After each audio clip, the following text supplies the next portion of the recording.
আল্লাহ রাব্বুল আলামিন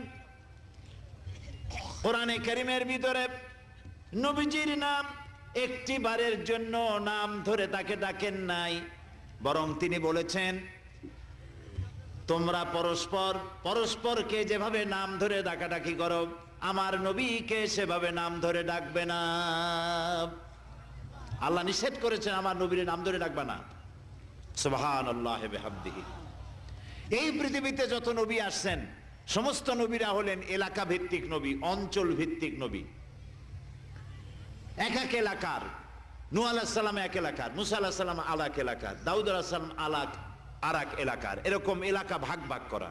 কিন্তু মুহাম্মদ সাল্লাল্লাহু আলাইহি ওয়াসাল্লামকে আল্লাহ রাব্বুল আলামিন কোন এলাকার জন্য নবী বানান নাই।